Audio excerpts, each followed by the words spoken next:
जय हिंद दोस्तों, स्वागत है आपका हमारे YouTube चैनल में। आज की वीडियो में हम लेकर आए हैं आपके लिए यहाँ पर हिंदी साहित्य के बहुत ही महत्वपूर्ण क्वेश्चन आंसर। तो वीडियो को पूरा अवश्य देखें। अगर आप चैनल पर पहली बार आए हैं तो चैनल को सब्सक्राइब कर लें, बेल आइकन दबाएं, ऑल पर क्लिक करें ताकि ऑल वीडियो की जानकारी आपके यहाँ तक पहुँचे। ज़्यादा से ज़्यादा वीडियो को शेयर करें और वीडियो को लाइक करना ना भूलें। आज का अपने यहाँ से फर्स्ट क्वेश्चन है, हिंदी में तुलनात्मक आलोचना का शुभारंभ खालिस्तान ने किया है। यानी कि किसने किया है? भगवान दीन ने, मिश्र बंधु, पद्मसेन या हजारी प्रसाद द्विवेदी। तो हिंदी साहित्य में तुलनात्मक आलोचना का जो शुभारंभ किया है वह किया है पद्मसेन शर्मा ने। तो पद्मसेन शर्मा विकल्प नंबर बी आपका यहाँ पर सही आंसर है। क्वेश्चन नंबर 103 पूछा है कि मनोवैज्ञानिक आलोचना के मूल में है क्या है? ये आपके लिए 103 का सही आंसर बताना है। तो क्वेश्चन नंबर 103 का राइट आंसर बताइए। 4 विकल्प आपके यहाँ पर दिए गए हैं। महत्वपूर्ण क्वेश्चन पूछा गया है और आपका यहाँ पर जो सही आंसर होगा वह क्या होगा? तो व्यक्तिक चिंतन आपका यहाँ पर सही आंसर होगा। विकल्प नंबर डी राइट आंसर है आपका। ये क्वेश्चन आपके किसी न किसी एग्जाम में जरूर पूछे गए हैं, पीजीटी, टीजीटी, जीआईसी में। महत्वपूर्ण ये आपकी क्वेश्चन है यहाँ पर। क्वेश्चन नंबर आपका यहाँ पर जो अगला दिया गया है क्वेश्चन नंबर 104, वह क्या दिया गया है यहाँ पर देख लेते हैं। ये है आपका क्वेश्चन नंबर 104। इलियट का मूर्त विधान भारतीय काव्य शास्त्र के किस तत्व से तुलनीय है? साधारणीकरण से, विभावन व्यापार या रीति या प्रतिभा। तो क्वेश्चन नंबर 104 का आपके लिए आंसर बताना है। 104 का आपका यहाँ पर जो सही आंसर है वह क्या होगा? तो विकल्प नंबर सी विभावन व्यापार आपका यहाँ पर सही आंसर होगा। विकल्प नंबर सी आपका यहाँ पर राइट आंसर, बिल्कुल सही। विकल्प नंबर सी आपका यहाँ पर राइट आंसर है। साधारणीकरण की सही व्याख्या यहाँ पर है। साधारणीकरण की सही व्याख्या क्या होगी यहाँ पर ये बताना है आपके लिए। ये आपके यहाँ पर 4 विकल्प दिए गए हैं। साधारणीकरण की सही व्याख्या बताना है तो आपका डी राइट आंसर है यहाँ पर कि साधारणीकरण वह व्यापार है जिसके द्वारा काव्य सृष्टि में कवि निर्मित पात्र व्यक्ति विशेष न बनकर सामान्य बन जाती हैं। तो ये जो है आपका यहाँ पर सही आंसर, विकल्प नंबर डी आपका यहाँ पर सही आंसर है, बिल्कुल सही। क्वेश्चन नंबर आपका 106 यहाँ पर पूछा गया है, उन्नत मना शब्द का सही अर्थ क्या होगा? अच्छे भावों एवं विचारों से युक्त, या समान भावों एवं विचारों से युक्त, या सामान्य भावों एवं विचारों से युक्त, या उच्च भावों एवं विचारों से युक्त। तो ये आपका जीआई पीजीटी में पूछा गया क्वेश्चन है 2015 में और आपका यहाँ पर सही आंसर है उच्च भावों एवं विचारों से युक्त। आपका ये जो है उन्नत मना का अर्थ होगा। तो इस प्रकार डी आपका यहाँ पर सही आंसर है। अगला क्वेश्चन क्या पूछा गया है? देखिए अगला क्वेश्चन है आपका यहाँ पर, यद्यपि मैं खुद उर्दू का बड़ा पक्षपाती हूँ लेकिन मेरे विचार में हिंदी को विभाषा या बोली कहना उचित नहीं है। ये कथन बताना है। ये कथन किसका है? तो बताइए यहाँ पर। शिव प्रसाद सितारे हिंद, जॉर्ज गिरेसन, गारसा दत्तासी या राजा लक्ष्मण से हैं। तो क्वेश्चन नंबर 107 का आपका जो सही आंसर है कि ये जो कथन है वह किसका है? गारसा दत्तासी आपका यहाँ पर सही आंसर है। गारसा दत्तासी जिन्होंने बताया है, गारसा दत्तासी, उनका यहाँ पर सही आंसर है। अगला क्वेश्चन क्या पूछा गया है तो देख लेते हैं। देखिए क्वेश्चन नंबर 8 आपसे यहाँ पर पूछा गया है कि हिंदी का ऐसा कौन निबंधकार है जिसके ध्यान में लिखते समय बाण और दंडी रहा करती थी? रामचंद्र शुक्ल, महावीर प्रसाद द्विवेदी या गोविंद नारायण मिश्र या चंद्रधर शर्मा गुलेरी। तो बाण या दंडी और दंडी जो है इनके ध्यान में रहते थे। तो आपका यहाँ पर सही आंसर है क्या होगा? राइट आंसर क्वेश्चन नंबर 108 का सी गोविंद नारायण मिश्र। गोविंद नारायण मिश्र यानी कि विकल्प नंबर सी आपका यहाँ पर सही आंसर है। अगला क्वेश्चन क्या पूछा गया है? तो अगला क्वेश्चन यहाँ पर देख लेते हैं। देखिए ये रहा आपका अगला क्वेश्चन। क्वेश्चन नंबर 109 आपसे यहाँ पर पूछा है कि कविता मनुष्य को स्वार्थ संबंधों के संकुचित घेरे से ऊपर उठाती है। यह कथन किसका है? आचार्य रामचंद्र शुक्ल, श्याम सुंदर दास, आचार्य हजारी प्रसाद द्विवेदी, डॉक्टर नगेंद्र।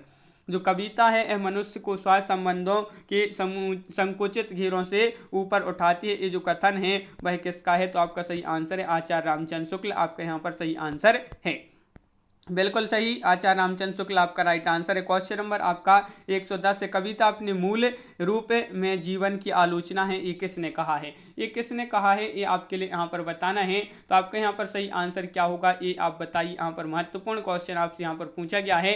तो मूल रूप से कविता मूल रूप से में जीवन की आलोचना है, ये जो कहा है किसने कहा है? तो आपका सही आंसर मैथ्यू अर्नोल्ड आपका यहाँ पर सही आंसर है। क्वेश्चन नंबर 111 पूछा है, कविता हमारे परिपूर्ण क्षणों की वाणी है, ये किसने कहा है? ये आपकी महत्वपूर्ण क्वेश्चन है, तो बताइए क्या होगा इसका सही आंसर। महत्वपूर्ण क्वेश्चन पूछा क्या है, कविता हमारे परिपूर्ण क्षणों की वाणी है, ये जो किसने कहा है? निराला प्रसाद, महादेवी वर्मा या पंत? तो पंत आपका यहाँ पर सही आंसर होगा। पंत जिन्होंने बताया है उनका यहाँ पर सही आंसर है, बिल्कुल सही राइट आंसर बताया आप लोगों ने। अगला क्वेश्चन की ओर बढ़ते हैं। अगला क्वेश्चन क्या पूछा गया है तो देख लेते हैं। यहाँ पर आपका जो अगला क्वेश्चन है, क्वेश्चन नंबर 112 आपसे यहाँ पर क्या पूछा गया है, तो 112वां क्वेश्चन आपसे पूछा गया है कि सर्वोत्तम शब्द अपने सर्वोत्तम क्रम में कविता होती है, किसने कहा है? सर्वोत्तम शब्द अपने सर्वोत्तम क्रम में कविता होती है, किसने कहा है? तो क्वेश्चन नंबर 112 का आपका जो सही आंसर है कि ये जो कहा है भाई किसने कहा है, तो आपका सही आंसर है कॉलरिज ने कहा है। विकल्प नंबर सी आपका यहाँ पर सही आंसर है। क्वेश्चन नंबर 113 पूछा है, हमारे सबसे मधुर गान वे हैं जिसमें विवादपूर्ण भाव व्यक्त किए जाते हैं, पंक्ति किसकी है? ये पंक्ति आपके लिए यहाँ पर बताना है, ये पंक्ति किसकी है?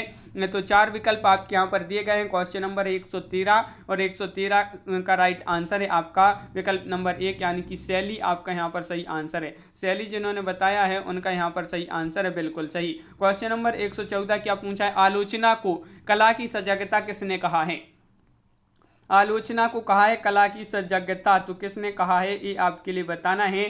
तो आपका यहाँ पर जो सही आंसर है क्वेश्चन नंबर 114 का, वह आपका यहाँ पर राइट आंसर 114 का विकल्प नंबर 1 आपका राइट आंसर है। मिडलटन मरी आपका यहाँ पर सही आंसर विकल्प नंबर 1।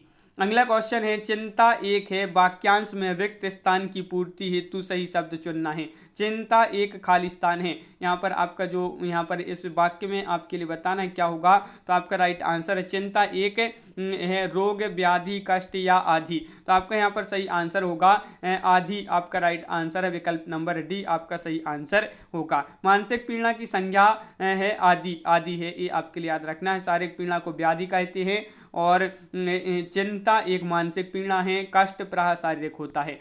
अगला क्वेश्चन यहाँ पर क्या पूछा गया है, तो क्वेश्चन नंबर आपका 116 पूछा गया है, इनकी सी विशुद्ध सरस एवं शक्तिशालिनी ब्रजभाषा लिखने में और कोई कवि समर्थ नहीं हुआ है। आचार्य रामचंद्र शुक्ल ने किस कवि के बारे में एक टिप्पणी की है? ये टिप्पणी किसने की है? शुक्ल जी ने की है। तो किस कवि के बारे में की है? देव घनानंद ठाकुर या इनमें से कोई नहीं, तो आपका सही आंसर है घनानंद के बारे में एक टिप्पणी की है आचार्य रामचंद्र शुक्ल जी ने। अगला क्वेश्चन क्या पूछा गया है, तो अगला क्वेश्चन आपसे यहाँ पर पूछा गया है कि प्रिंस ऑफ वेल्स की भारत यात्रा का विस्तृत और ब्यौरेवार वर्णन युवराज की यात्रा शीर्षक से किसने किया है? तो ये जो किया है युवराज की यात्रा शीर्षक से क्या है? सत्यदेव परिव्राजक ने, मौलवी महेश प्रसाद, भगवान दीन दुबे या चंडी प्रसाद सिंह ने। तो ये जो किया है वर्णन, ये किसने किया है? चंडी प्रसाद आपका यहाँ पर राइट आंसर है, विकल्प नंबर सी आपका यहाँ पर राइट आंसर, बिल्कुल सही, विकल्प नंबर सी राइट आंसर है। अगला क्वेश्चन, हिंदी में स्वच्छंदतावाद का कवि कौन कहा जाता है? हरिऔध, श्रीधर पाठक, रामनरेश त्रिपाठी या राधा कृष्ण दास। क्वेश्चन नंबर 118 का राइट आंसर बताना है, स्वच्छंदतावादी कवि कौन कहा जाता है हिंदी में? तो आपका सही आंसर है बी एंड सी, यानी कि रामनरेश त्रिपाठी, श्रीधर पाठक आपका यहाँ पर सही आंसर होगा, बिल्कुल सही।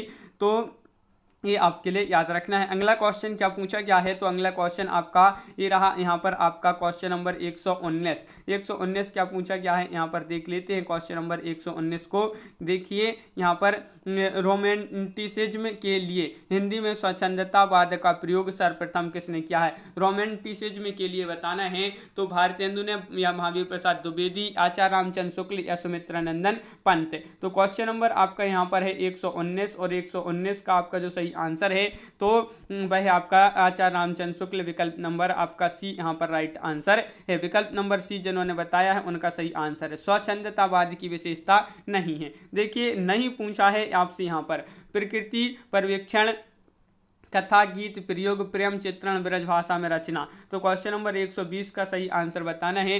स्वच्छंदतावाद की विशेषता नहीं है, तो 120 का आपका राइट आंसर है। नहीं है पूछा है तो ब्रजभाषा में रचना, ये जो है आपका सही आंसर होगा।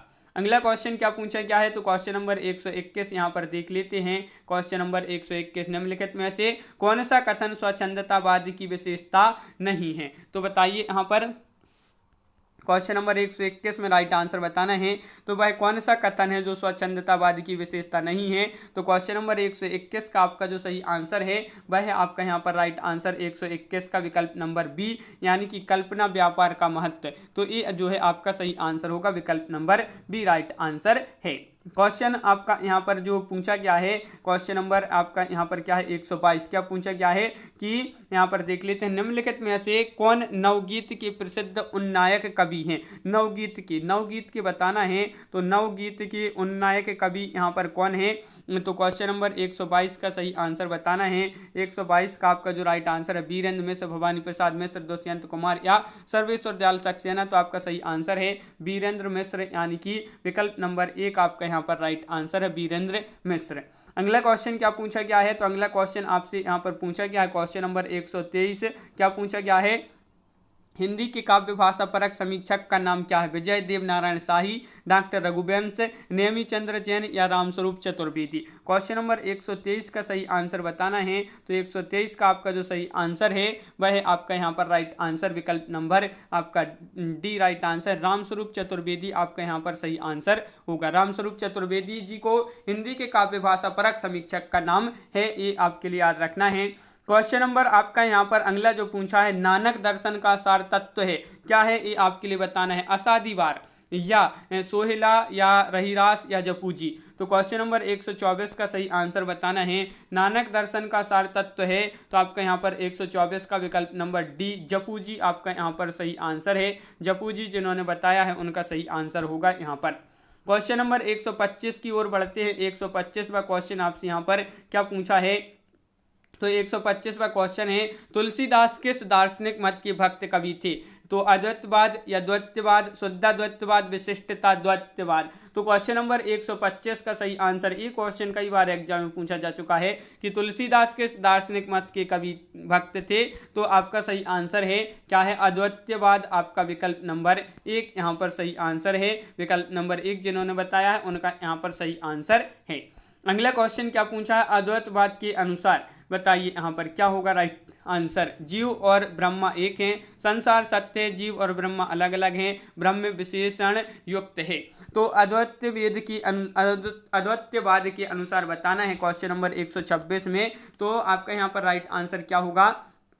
ये आपका पीजीटी में 2015 में क्वेश्चन पूछा था, और जीव और ब्रह्मा एक हैं इसके अनुसार, अद्वैतवाद के अनुसार। अगला क्वेश्चन क्या पूछा गया है? तो अगला क्वेश्चन आपसे यहाँ पर क्वेश्चन नंबर 127 पूछा है कि सूची 1 का मिलान सूची 2 से यहाँ पर करना है। तो यहाँ पर देख लेते हैं, ये आपका सूची 1 है, सूची 2 है, तो इसको मिलान करना है। तो यहाँ पर आपके कोड भी दिए गए हैं, तो यहाँ पर आप जो है डायरेक्ट आंसर देख लेते हैं अपन यहाँ पर। तो शुद्धाद्वैतवाद तो वल्लभाचार्य, अद्वैतवाद शंकराचार्य, विशिष्टता द्वैतवाद रामानुजाचार्य, द्वैतवाद मध्वाचार्य, ये आपकी सूची यहाँ पर सम्मिलित है। तो बिल्कुल सही। अगला क्वेश्चन क्या पूछा गया है यहाँ पर देख लेते हैं। अगला क्वेश्चन है आपका, द्वैतवाद किस आचार्य द्वारा प्रवर्तित संप्रदाय है? निम्बार्काचार्य, रामानुजाचार्य या विष्णु स्वामी या मध्वाचार्य। तो अब भी पढ़ा आपने, यहाँ पर क्या पढ़ा है?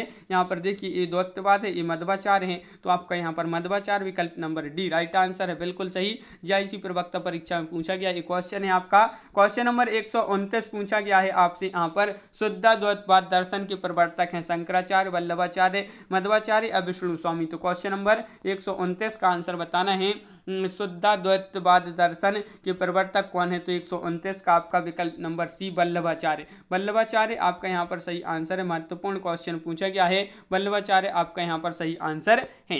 क्वेश्चन नंबर 129 क्या पूछा गया है? सूची 1 को यहाँ पर भी सूची 2 से जो है सम्मिलित करना है। तो यहाँ पर आगे के जो विकल्प यहाँ पर दिए गए हैं, क्या दिए गए हैं यहाँ पर देख लेते हैं। क्या है आपका यहाँ पर एक कोड भी दिए गए हैं, तो आप यहाँ पर डायरेक्ट सूची देख लेते हैं। यहाँ पर जो सम्मिलित है अपनी सूची, विशिष्टता द्वैतवाद तो इसके हो जाएंगे रामानुजाचार्य, द्वैतवाद के हो जाएंगे मध्वाचार्य, शुद्धाद्वैतवाद के हो जाएंगे विष्णु स्वामी, और द्वैतवाद जो है निम्बार्काचार्य हो जाएंगे। तो इस प्रकार ये जो है सूची सम्मिलित हो गई। रामानुज ने श्री संप्रदाय में किसकी उपासना होती है? रामानुज के जो श्री संप्रदाय है इसमें किसकी उपासना होती थी, शंकर, विष्णु, ब्रह्मा या लक्ष्मी। तो क्वेश्चन नंबर 131 का सही आंसर बताना है। इसमें जो उपासना होती थी वह होती थी किसकी? विष्णु जी की। विष्णु आपका यहाँ पर सही आंसर है। विष्णु जिन्होंने बताया है उनका यहाँ पर सही आंसर है विकल्प नंबर सी।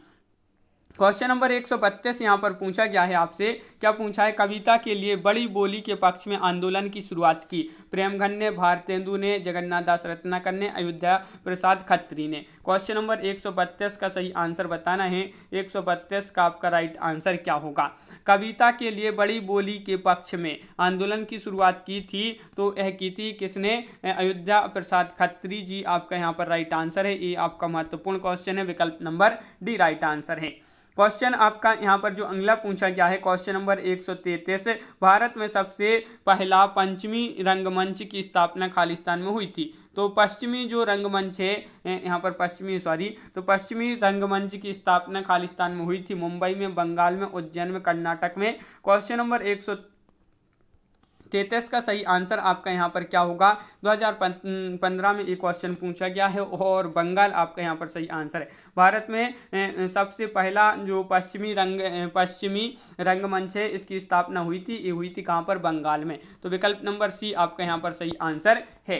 अगला क्वेश्चन है, नाटक का अभिनय रंगमंच के जिस अगले स्थान पर होता है उसका नाम क्या है? ये आपके लिए बताना है। तो नाटक का अभिनय रंगमंच के जिस अगले स्थान पर होता है उसका नाम क्या है? रंगपीठ है, रंगशीर्ष है, नेपथ्य या मतवारणी है? तो आपका यहाँ पर सही आंसर है यहाँ पर रंगपीठ है। क्या है? रंगपीठ, यानी कि विकल्प नंबर एक जो आपका यहाँ पर दिया गया है ए, वह आपका यहाँ पर सही आंसर है। देखिए रंगमंच में दो भाग होते हैं, पिछले भाग को रंगशीर्ष जबकि सबसे आगे वाले भाग को रंगपीठ कहा जाता है। इन दोनों के बीच में जौनिका रहती है और अभिनय का मुख्य स्थल रंगपीठ होता है। तो अभिनय का मुख्य स्थल क्या होता है ये याद रखना है, तो वह होता है रंगपीठ। क्वेश्चन नंबर 135 पूछा है, रंगमंच पर पर्दे का पीछे का स्थान क्या कहलाता है? तो ये आपका महत्वपूर्ण क्वेश्चन है। अब भी यहाँ पर पढ़ा है क्या कहलाता है, तो जल्दी से बता दीजिए। बिल्कुल सही राइट आंसर बता है, नेपथ्य कहलाता है। क्या कहलाता है? नेपथ्य कहलाता है।